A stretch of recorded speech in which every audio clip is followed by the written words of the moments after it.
સમાચાર જોઈએ। ગોંડલમાં સગીરને માર મારવાના કેસમાં પત્રકાર પરિષદ કરવામાં આવી। બંને ફરિયાદી પક્ષોની એક સાથે પત્રકાર પરિષદ। ગોંડલમાં પાટીદાર સગીરને માર મારતા વિવાદ થયો હતો।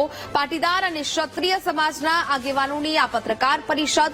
બંને પક્ષો વચ્ચે સમાધાન થયું હોવાનો પાટીદાર અગ્રણીએ દાવો કર્યો છે।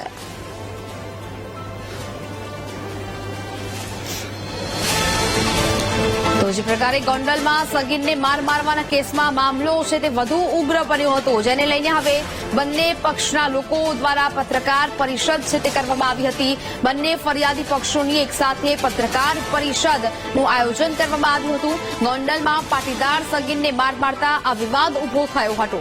પાટીદાર અને ક્ષત્રિય સમાજના આગેવાનોની પત્રકાર પરિષદ રાખવામાં આવી અને આ બંને પક્ષો વચ્ચે હવે સમાધાન થયું હોવાનો પાટીદાર અગ્રણીઓ દાવો કરી રહ્યા છે કે જો કે આ સમગ્ર મામલા પહેલા જ્યારે પાટીદાર યુવાનને માર મારવામાં આવ્યો હતો ત્યારે પાટીદાર સમાજમાં પણ એક રોષની લાગણી છે તે જોવા મળી હતી ને જેને લઈને પાટીદાર સમાજની એક બેઠક છે તે પણ થઈ હતી અને ક્યાંક ને ક્યાંક હવે આ બંને પક્ષ છે પાટીદાર સમાજ અને ક્ષત્રિય સમાજ વચ્ચે સમાધાન થયું હોવાનો પાટીદાર અગ્રણીએ દાવો કર્યો છે। તો જેને લઈને હવે આ પત્રકાર પરિષદ છે તે પણ યોજાઈ હતી ને હવે એક બાદ એક નિવેદનો અને પ્રતિક્રિયાઓ પણ સામે આવી રહી છે। પટેલ અને ક્ષત્રિય સમાજ વચ્ચે કોઈ અણબનાવ નથી તેવી વાતચીત છે તે કરવામાં આવી છે।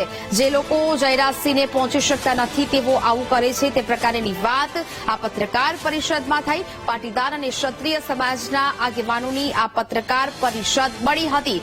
મનસુખ સખિયાનું નિવેદન સામે આવ્યું। જે ઘટના બની તેમાં સુખદ સમાધાન થઈ ગયું હોવાનું તેમણે કહ્યું છે। અમુક તત્વો દ્વારા ગોંડલનું વાતાવરણ ડહોળાવવાનું કામ છે તે કરવામાં આવી રહ્યું હોવાની વાત તેઓ દ્વારા કરવામાં આવી રહી છે।